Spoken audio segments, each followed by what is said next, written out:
today's going to be an opportunity to have some much needed reflection. We're going to be obviously looking back on tour as a whole. We're going to give you our thoughts on it as a whole. So should we just get straight stuck into it? Yeah, we know time present. Yeah, there's lots to cover, so let's just get straight into it. Yeah, let's get stuck here. Okay, so Milano-Cortina was my, as you guys know, Milano-Cortina was my 5th winter games. I've been involved with the women's hockey since the Vancouver games in 2010, so I've done Vancouver, Sochi, Pyeongchang, Beijing, and Milano-Cortina is now my 5th games.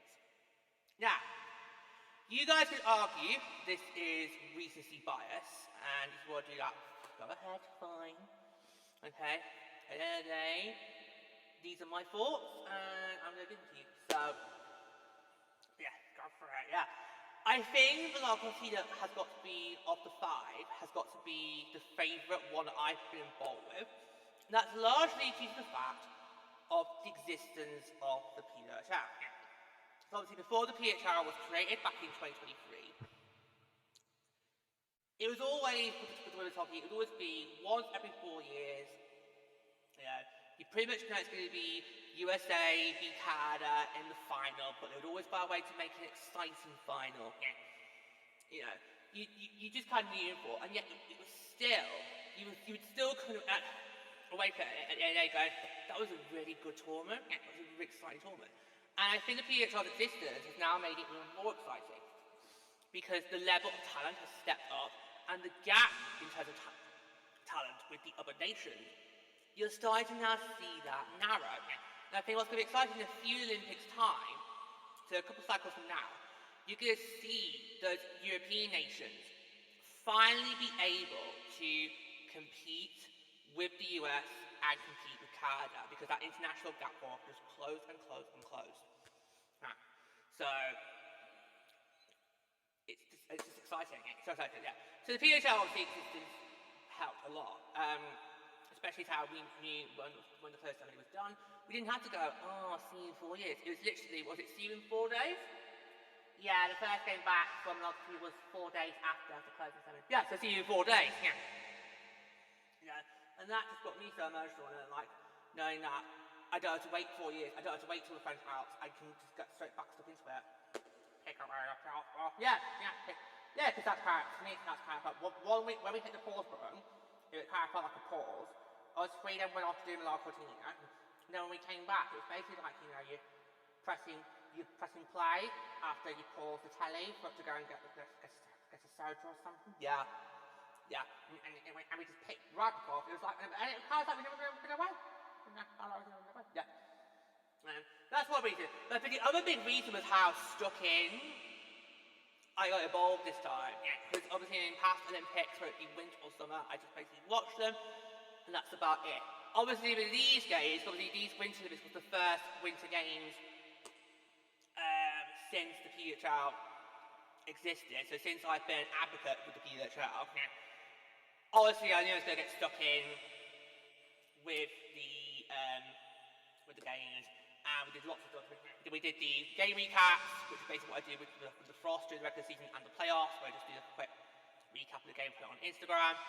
We did night caps, which was so... Can I ask the question, Jordan? Did any of those night caps get done in one take? No! And you were there! I know, that's why my mind...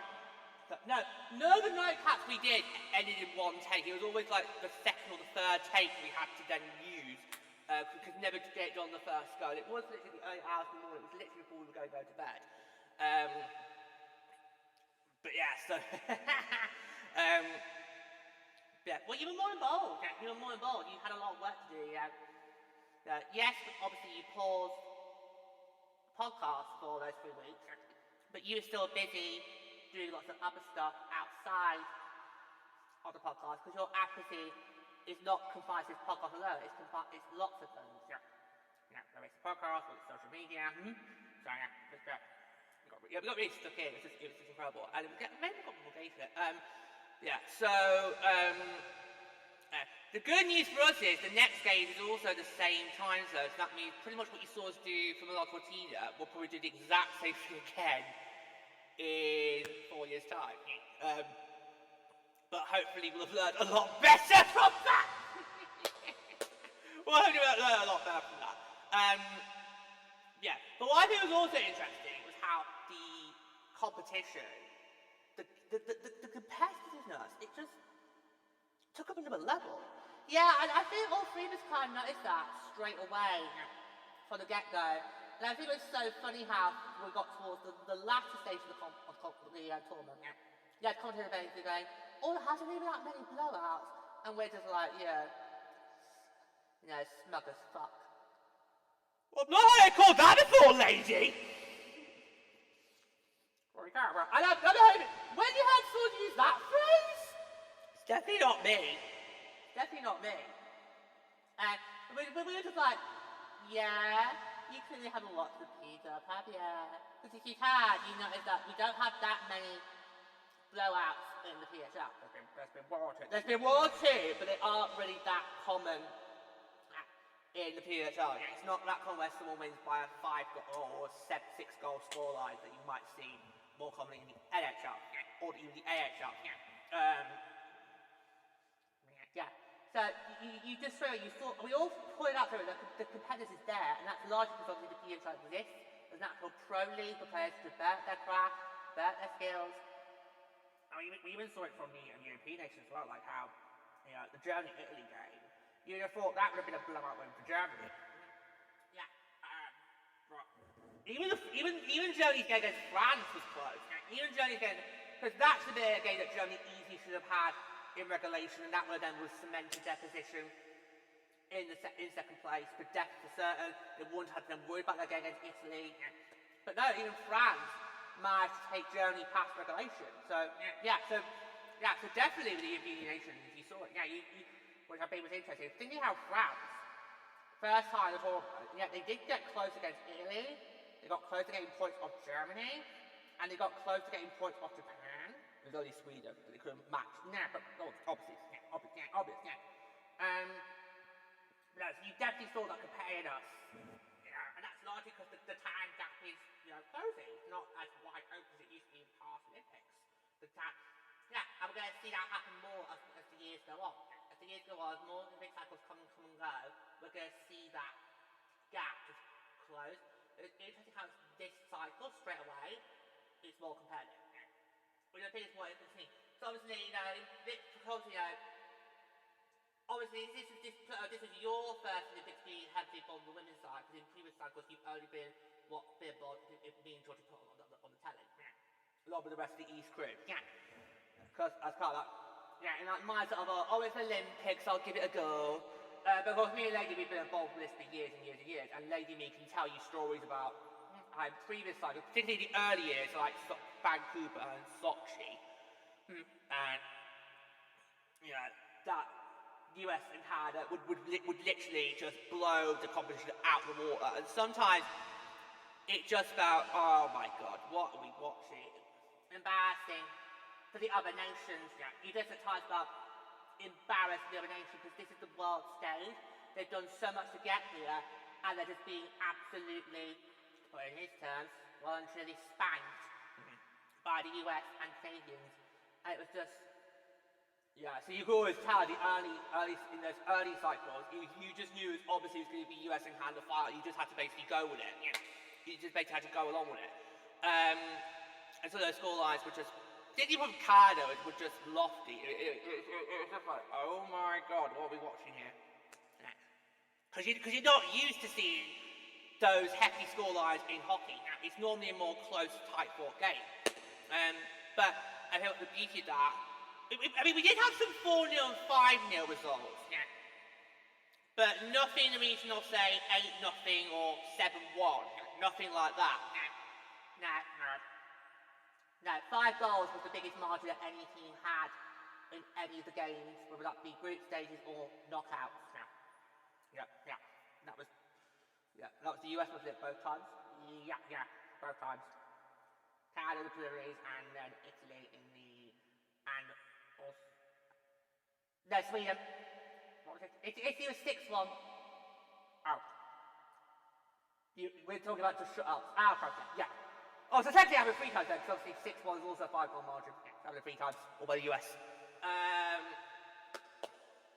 So it's kind of great to see that. And hoping that's something we can see going forward again in 4 years' time. Hoping that competitiveness will stay and maybe just sort of narrow it a little bit.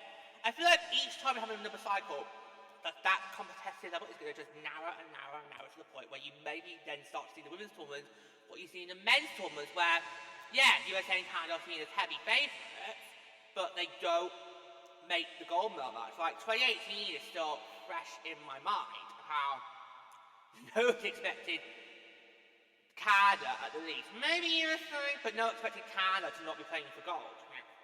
You know, nobody saw Germany going to the finals. And then, of course, 4 years ago, you had the great, bloodbath.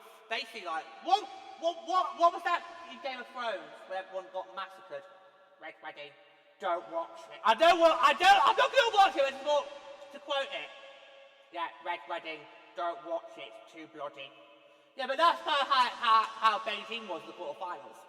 Because in Beijing, the favourites just kept being knocked out. So the US gone, Canada was gone. It was just, oh my god, it was like a bloodbath.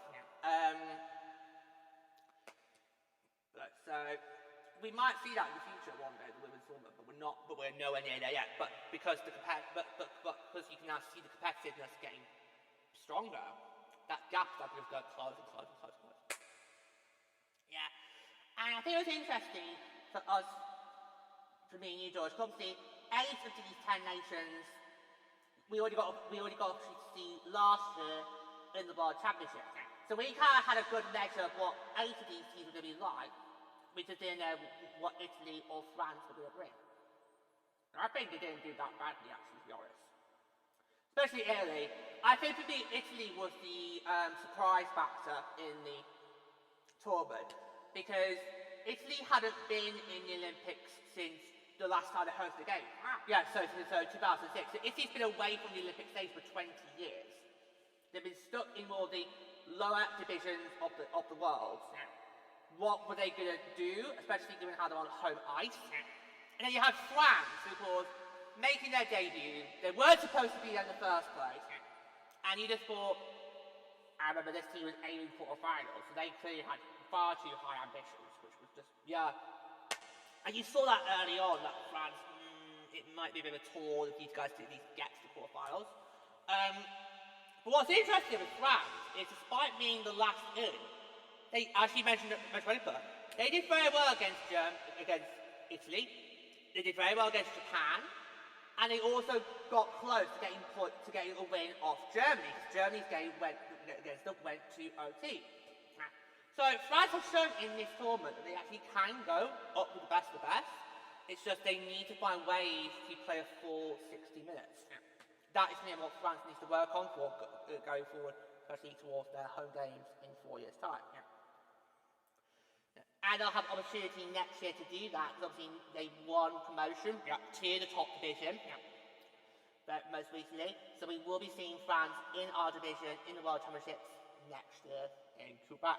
Quebec is hosting the Worlds in 2027. But of course we've got this year's Worlds to come first.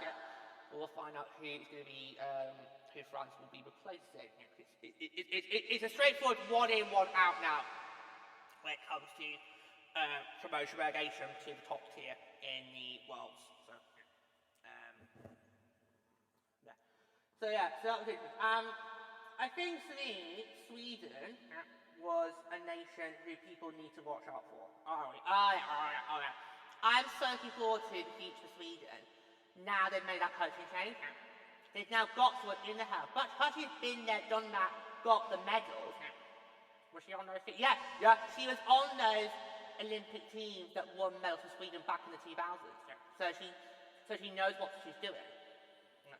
So for me, for Sweden, it's all about funding. If they can just fund their programs, then this nation will just be dynamite. And I really hope that getting to the bronze medal match this time around is going to give those people with the purses, with the prizes, to give them that confidence, to give the financial support, and just take this program to the next level. Because Sweden is there. Sweden should be one of those nations that is up there potentially challenging for a medal. They've got the SDHL, which is seen as the biggest pro league for women in Europe. So why is Sweden not up there? And if you also look at their previous world record, the world's last years, they're nowhere near where they should be now. So I hope Sweden, this is a nation that should be seen as male contenders, but it's all about how you finance their programs.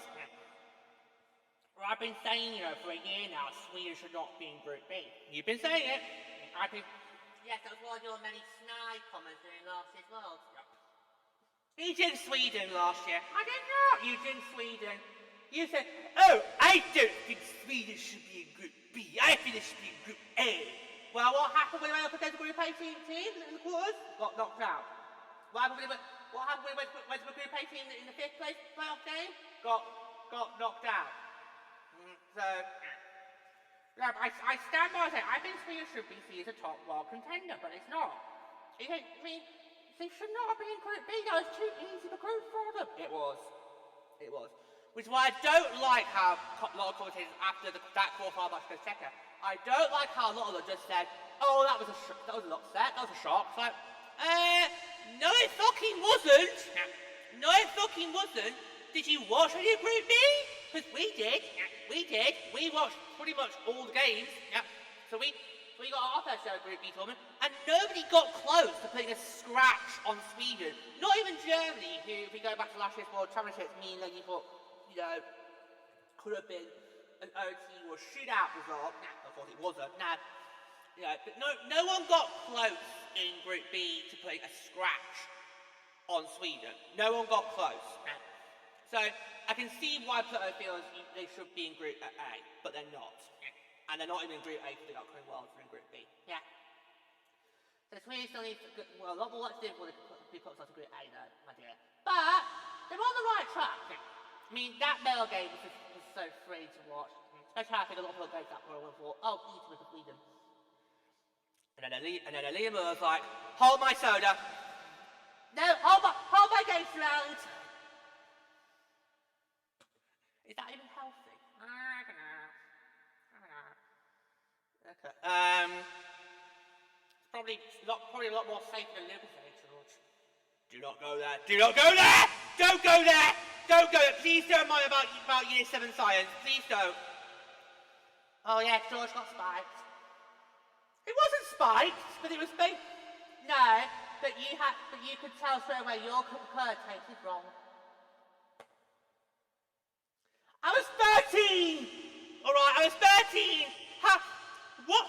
What science teacher expects a 13-year-old to be able to know how to check their heart rate? Sorry, it was an experiment in Year 7 science where we had to basically check heart rates, and we've got with Coca-Cola. And on the first test, you basically said take your heart rate, and then in the second test, some kids, and unfortunately, I was one of them, got given Coca-Cola with Lucozade in, trying to increase the heart rate. Because you said the number 7. I said the first thing that came to my head, okay? I don't know why, but 7 just put it out. It must have been strictly time. Right, but no, I didn't know how to check my heart rate, so I just basically had to say the first bit number that came to my head, and I said a low number, so we all knew I was getting Lucozade Cola, and straight away, because I have drunk a lot of Coca-Cola to know when Coca-Cola has been tampered with, and I knew straight away that's got Lucozade in. Well, I think Gatorade might be more healthier, George. It gets brought up on Dr. Jones a lot of times. It does. No. But Sweden, I think, definitely is one to watch out for, so we'll see what happens when we get to the World this year. But if we look at Group A, that was interesting, wasn't it? I know, it's Finland. Yeah. I think with Finland, and I'll talk more about this when I do report cards in the summer. I think with Finland, their tournament's going to be one of those tournaments where we think, oh, what if? what if norovirus hadn't basically plagued the team? Would they have improved a lot better than they did in Milano-Cortina? Because in the groups, they only ended up getting one win. That was against Switzerland. Where they've been healthy, they easily could have got a win over Czechia. Might have been a shootout win, but it would have still been a win over Czechia, and that would have made their position in third place in Group A, which I think going into the tournament was kind of what we all thought Finland was going to be. And the question was who was going to be top two over US and Canada, who's going to be world second. I think that's what we felt going in. Which might have helped Czechia actually get to the semis, because they would have then faced Switzerland, which would have been an easy result for Czechia, because they have been able to do well against Switzerland in previous Worlds. But yeah, it was crazy how literally the night before the tournament started, you saw, George, on social, that there was reports about, some Finnish players are being sick. It was crazy, because I did see online just a few, literally the day before, I saw online some people were saying that, some of the Finnish players have fallen ill, but at the time, we didn't know what it was. So imagine our shock horror on the first day of the tournament. We wake up, we start our coverage, and immediately I find out, Finland got norovirus. And that was just like, what? Oh my god. And while I luckily have never had norovirus, I've had other illnesses. While luckily, and side effects to the COVID jab. Yes, thank you! They didn't need to know that! They did not need to know that! Yes, when I had to do my COVID jabs, I got side effects both times. Both times. And nobody warned me beforehand. Nobody beforehand warned me. Sorry, when you have a vaccination, you're supposed to be warned beforehand you might feel some side effects. No one warned me about that. It was straight, jab's done, fine, come back in, 2 months' time? Was it 2 months? I think your first jab was in February, and then your second jab I thought was not long after Easter. Okay, right. I remember they both happened on Sharks game days, so that was not really helpful, because it meant I wasn't really on fine, fit form to then watch the games. You watched the second one. You watched the one that was on your second jab, because it wasn't as bad as the first one. The first one was really bad. He had all sorts.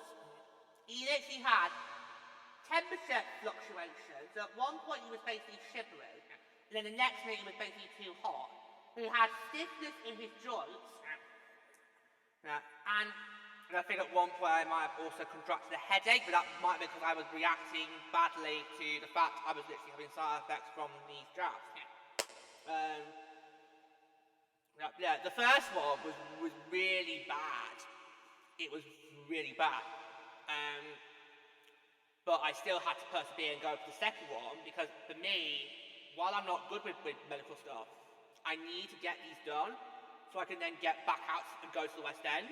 That was my incentive to get these done. But I've only done my required 2, and that's been it.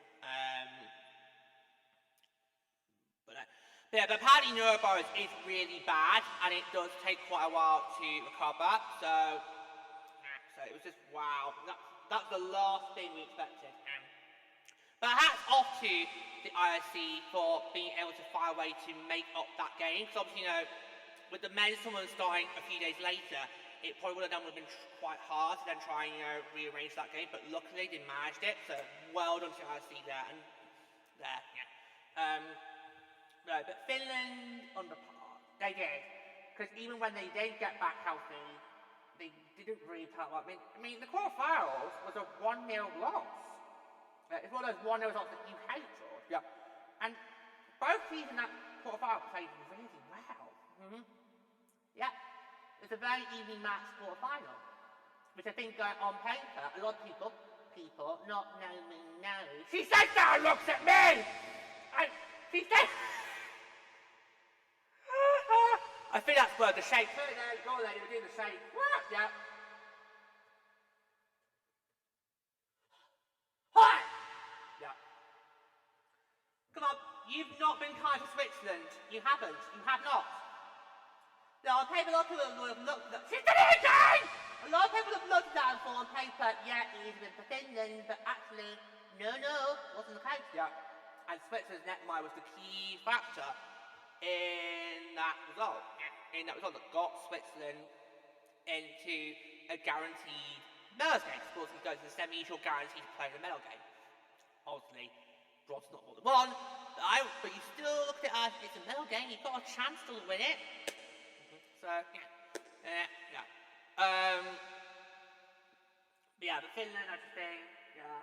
And I feel another team that underperformed was Czechia. Because I think going into Milano-Cortina, a lot of people, not just us, but a lot of people had high hopes for Czechia finally getting an Olympic medal. Now, Czechia, we've got to remember, this is only their second time in the Olympics. They made their first appearance, they made their debut back in 2022.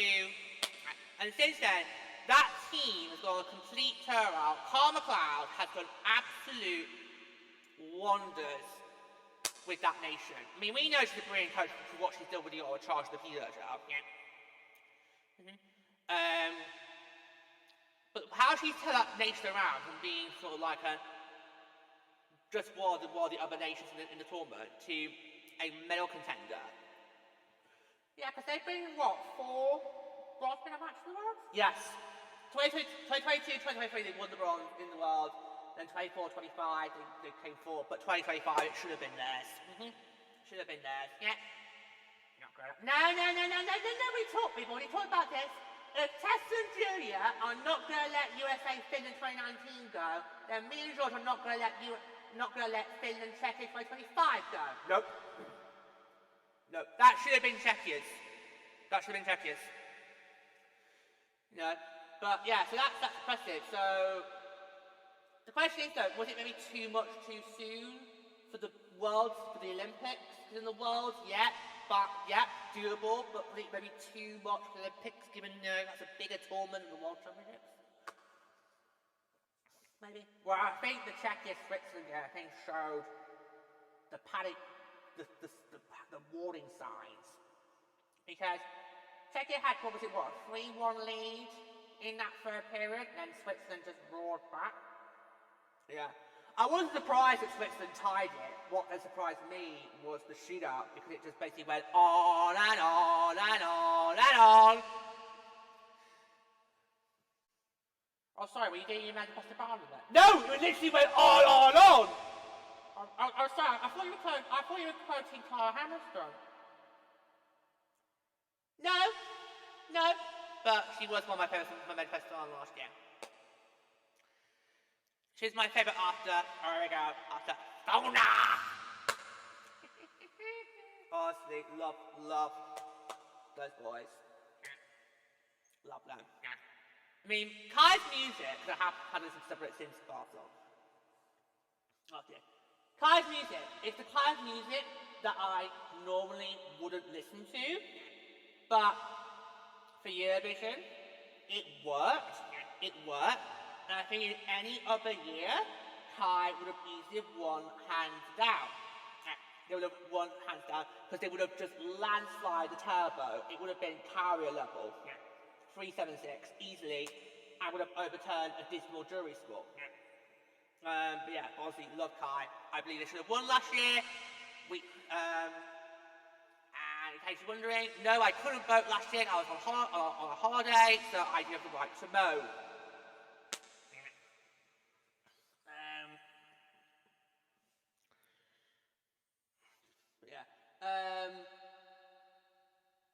But that shoot up against Switzerland, it just felt like it was never ending. And because they were both wearing similar coloured kits, oh god, you couldn't tell. So obviously we were really protecting it. So obviously we had at the time Clive Hilova and Denise shooting us. So we were protecting. It was quite hard for it to know who was shooting when. Yeah, it was. That was a great advertisement for the sport, and so early on. In fact, I feel that might have been the only shootout that happened in the tournament, whether for both women and men. I think when he asked Caterpillar this, I don't think any of the men's tournament went to shootout. Yeah, so, yeah. And then should we finish off with Canada and USA? Or should we do medalists? Or, all three there, yeah, all there. Okay, right, so let's do Switzerland first. Am I allowed to speak? No. Unless it's nice. If you're just going to slag them off, then no. Right, you did bring up Barcelona, so we won't touch on participation. It'll be that for you all. Yeah, and I'm not watching, whereas you are. And Cerise. Well, that's because Cerise is convinced that France is going to win. Oh, Jesus, no. Swami!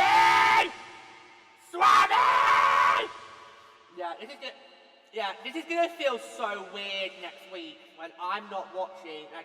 But I'll probably hear you screaming on Indomie and Cerise will be like, Regard! And I'm gonna be like, Jesus Christ, is this what happens when I go and boycott?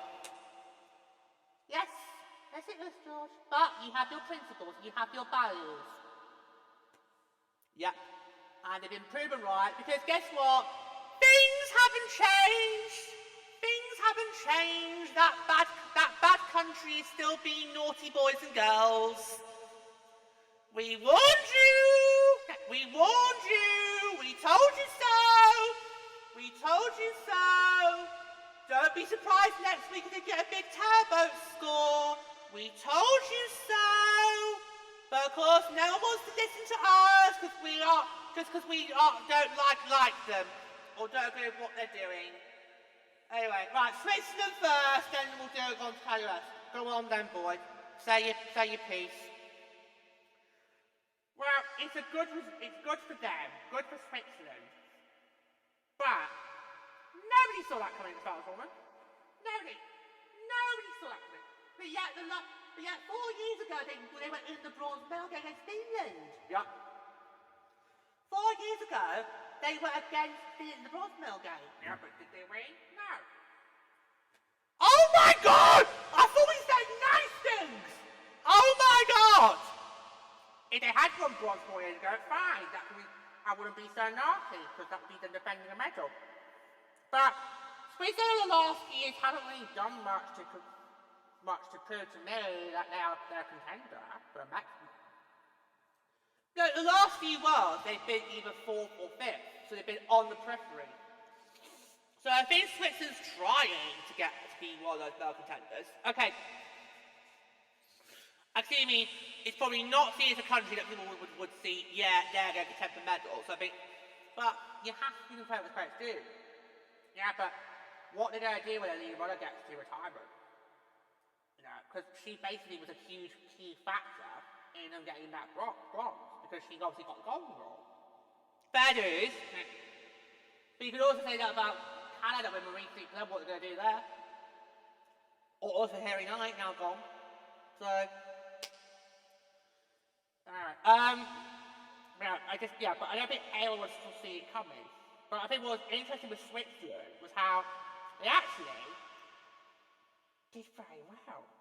The only game I think Switzerland's performance wasn't really good was against us. But again, is that surprise? No.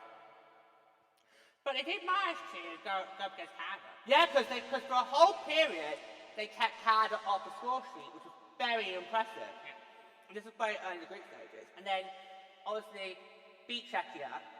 They made it close against it. Okay, it was a 3-1 off the Finland, but they made that game quite close. And then managed to go very well against Finland in the quarterfinals. And actually almost put Canada in a position of being knocked out of the semis. Yeah.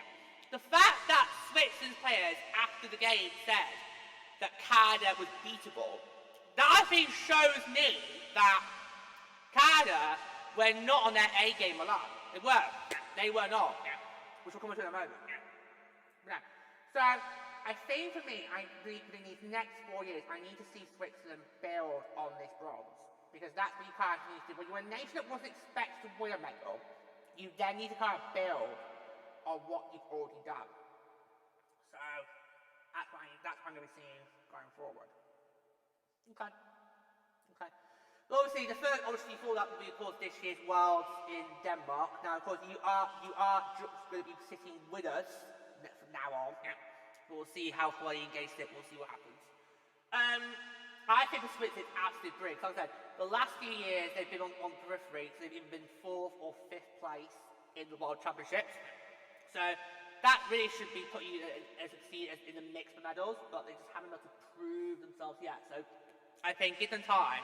If they can in 4 years' time get a second medal of any kind, I think that should then start showing people that, oh, actually, maybe we do need to pay attention to Switzerland because this nation's on the up. Yeah, so we'll see how it goes there. Yeah, I'm so pleased for Switzerland, and I'm looking forward to see where they go next, because you're right, George, if they can build on this momentum, then maybe it's 4 nations, and then 3 we need to be watching out for that could take on Canada and US. Yeah. As being Canada, you could be on Canada. What on earth was Troy Wyatt and Gia Kingsby doing with this roster? Yeah. It was not. Well, I think when we did the roster video back in January, I think all 3 of us pretty much criticised it. Mm-hmm. It was one of those bizarre episodes where we basically moaned that all the players were the PDHL, and yet at the same time, how long have we been waiting for the PDHL? Quarter of a century. Yeah, it's like we couldn't win on that, could we? No, we couldn't win. We couldn't win. Yeah, but a lot of these players, they're pushing 40. Pushing 40.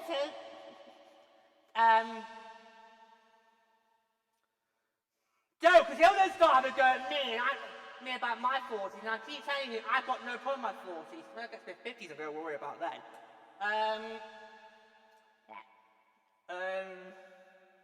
But yeah, I just felt they need some college level players. Yeah. Some 18, 19-year-olds, or even some 21-year-olds playing there. And that would have given them that good balance that we had. Yeah. And you could just tell this team was not the same compared to previous years. You saw it. The fact that Switzerland managed to keep them off the score sheet for a full period said a lot. Well, I think the 5-0 thrashing that we gave them, I think, also said a lot. Because I think that is rare. That's probably got to be one of Canada's loftiest defeats in the Olympic Games. That says a lot. And also, it's very uncharacteristic for Amélie Desbiens to give up 5 goals. Yeah! No, very uncharacteristic. They did twist Ella's match, didn't they? Yeah, but by that point, the scoring had stopped. Okay. And we basically just spent the rest of the game on defense. Yeah, of course, yeah. Match 5 basically got brought in to stop the beating. Yeah, she did. Yeah, but yeah. And this problem Canada's had, it's been going on for a year now. Yeah, because the last time Canada won again against the US was in the 2024-25 Rugby Series. That's February 2025. So that would have been when I was on Olympic qualifiers and you were on Rugby Series and you were on a week-long break. Yeah. So USA is not off to Canada in a whole year. Now, and I can tell you that something needs to change in Canada because I saw that dismal performance of the Rugby Series and it was, oh my god. Yeah. And of course, in our early episodes of Purple Rain Season 3 this year, ladies come to talk about the Rugby Series with me, and you did not hold back. You did not hold back. You went for the jugular. You did not hold back. You did not hold back. And rightly so. Don't hold back in these situations. Yeah. So you feel. I just felt Canada, the fact that they let 10 goals in on the third game of the Rugby Series, just like, what the hell? Yeah. So they got outscored 24-7 the Rugby Series Canada. That is embarrassing. That's embarrassing. So that's now 8 in a row that Canada's lost to the US in any form of competition. Olympic, Worlds, or Rugby Series. 8 in a row. And the potential to maybe extend that in Denmark. Yeah? Oh my god. Could you imagine if we go into 2027 and USA are what? 10-0 against Canada? oh my bloody god, you have to start thinking, what the hell's going wrong here? Yeah, the Canada. Yeah. Yeah. But honestly, that nation needs to go away and have a good long hard stare in the mirror. Yeah. They need to, because everyone expects Canada to perform well. And they did not. I think of the 5, that is where I think Canada was at their worst. Even in Pyeongchang when we won the gold, Canada still did a really good, strong performance in the competition. Yeah. You know, it was just obviously that one shot in the shootout that made all the difference, which is what it was. Yeah. But even in Pyeongchang, we actually did win the gold. Canada still was seen as strong compared to that. Yeah. Whereas if you compare that to Milano-Cortina, I don't think Canada are on their best. Now, you could argue, yes, Canada got put on the back foot straight away because obviously, you know, their first big game has to be rescheduled. But after that, it shouldn't have been a problem. I mean, the only time I saw confidence in Canada was their quarterfinal against Germany. It was just like, that's the only time I saw confidence in Canada. I mean, the fact that in their semi-final, that their opponent comes away and does the press conference and says they were beatable, I think that to me says all I need to know about Canada in Milano-Cortina 2026. This team was not its best. And I think if Canada had stolen that medal from us, I would definitely spend these next few months on this show basically saying Canada did not deserve that medal. I would. I would have to take the bronze and people saying, oh, well, you're being a sore loser. No, I'm not. Canada did not play well for the whole tournament, as a whole, full stop. Okay, they did not perform well in the entire tournament, whereas we did. We did. So if Canada had got that gold, no way could I then in 1919 will be gracious in defeat about it, because no, Canada would have stolen that from us. That was our medal. That was our medal. And Canada very nearly stole it from us. They very nearly stole it from us. So luckily, we did win the gold, and I don't have to be all, you know, like, gritted teeth about it. No. I mean, if in future cycles Canada do win, I will be able to say they did a good job, because I feel they would have earned it. I mean, in the previous cycles, whenever Canada's won, I've never gone, it should have been ours. No, because I obviously watched those finals and saw that Canada were the better team. You know, and what's interesting is in all my Olympics, so these 5 tournaments, I've always come away from the tournament thinking the better team did win the gold. So Vancouver, yeah, Canada were the better team in that. In Sochi, Canada were the better team because we did made some very big mistakes in that gold medal match. Please don't remind about Sochi. Oh, she's gone. Don't remind about Sochi. Yeah, you two keep having nasty flashbacks, but Sochi's never going to go away. Sochi's never going to go away. Even though 4 years later we then done 1 gold, Sochi's never going to go away. It's not. It just won't. It just won't. Because that could have been ours. We were so close, and then we cocked it up in Sochi. So Canada were the better team that. In Pyeongchang, the USA were the better team. And then in Beijing 4 years ago, Canada were the better team. Because in that gold medal match in Beijing, the USA didn't really bring that offense that they needed to go up against Canada. Now, it was all a bit, it kind of a bit of a one-sided final. The excitement was in the bronze medal match with Belgium and Switzerland. Yeah, so far, every single tournament, I've come away and said the better team has won the gold. But if Canada did it here, no way could I say that streak would have snapped. No way would that happen, because Canada was not the better team. We were. Look at what we did. Look at what Team USA did in these Olympics, okay? Claire Phillips, in her only start, gets a shutout.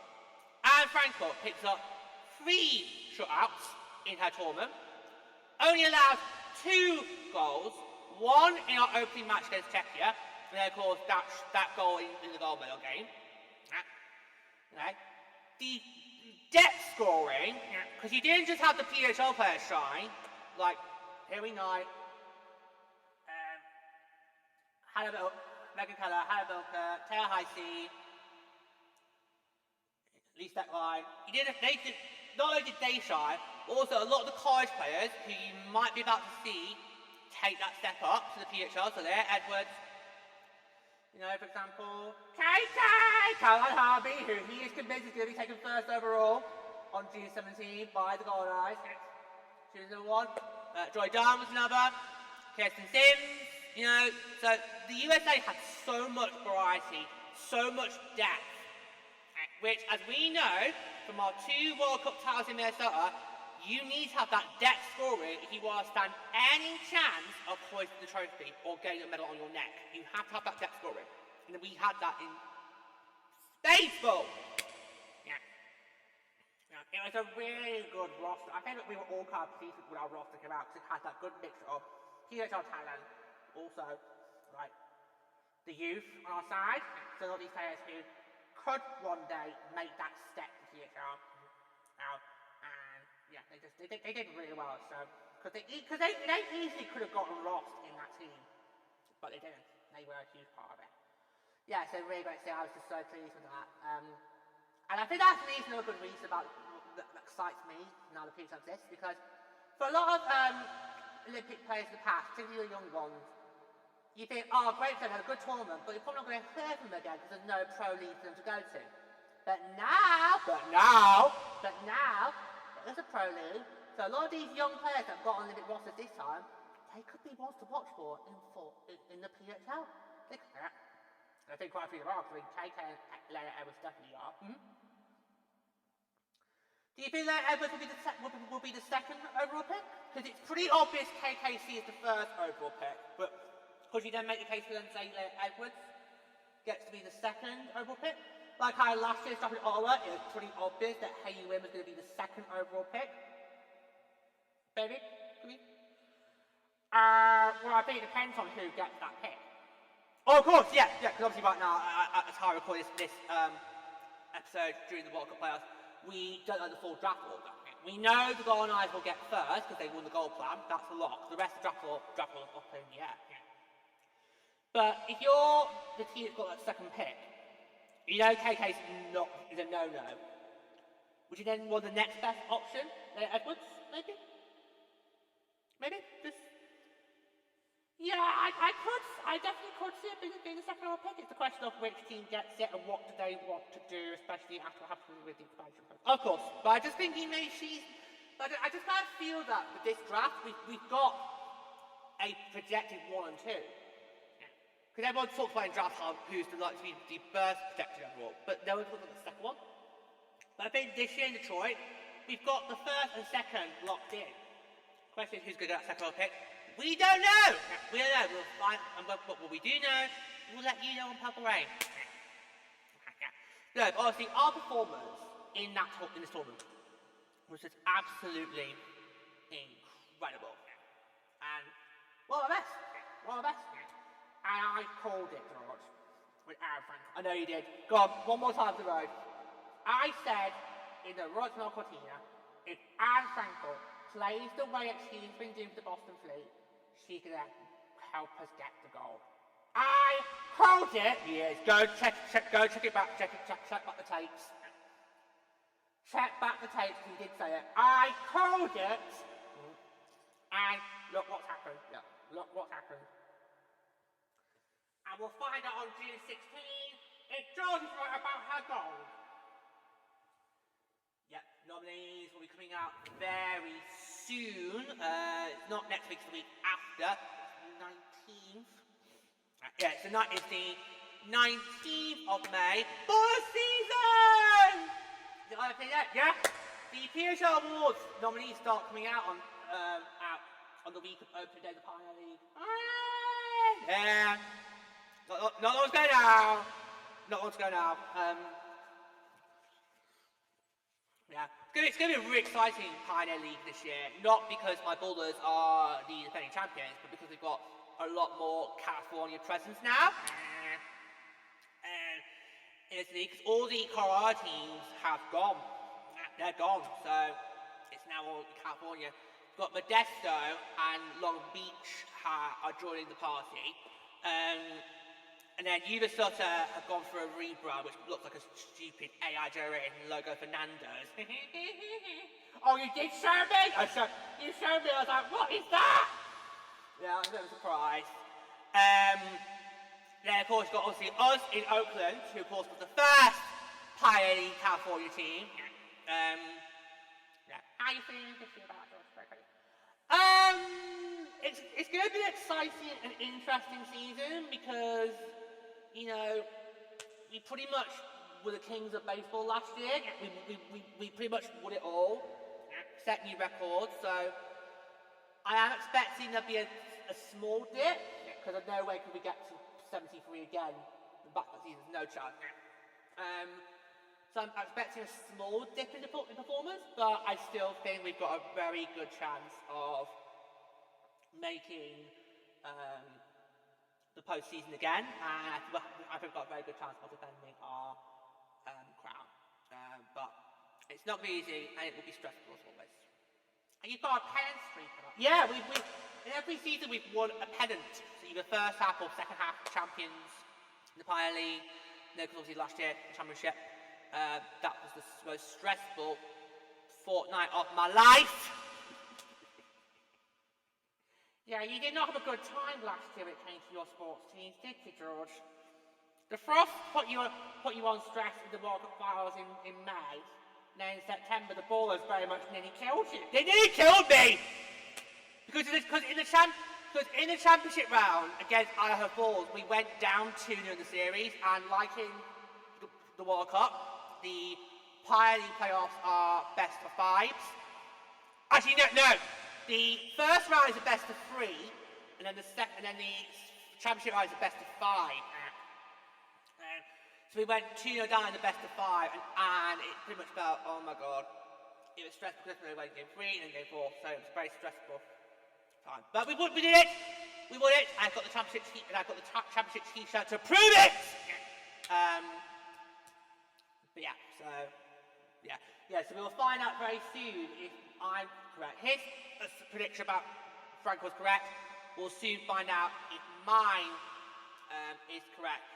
The nominees for the awards will start coming on from May 19 onwards, and then the awards ceremony will take place on the 16th of June in Detroit, and then we'll have the draft the next day, which is a bit different compared to the previous years. The last few years it's been the draft goes first, then the awards. But it's nice. I don't mind. Not a big deal. Not a big deal. It's fine. So, and of course, obviously, when we get those nominees, we will have those revealed to you. As always. Right, any final thoughts? Or have we covered our bases? This is the last chance, and then you want to say before we close the book on Milano-Cortina 2026. It's been an amazing tournament, and I just really hope that more people now just get involved with the women's game. Yeah, because there's no excuses. Yeah, exactly. There is no excuses not to watch women's hockey. You need to put on a t-shirt, George.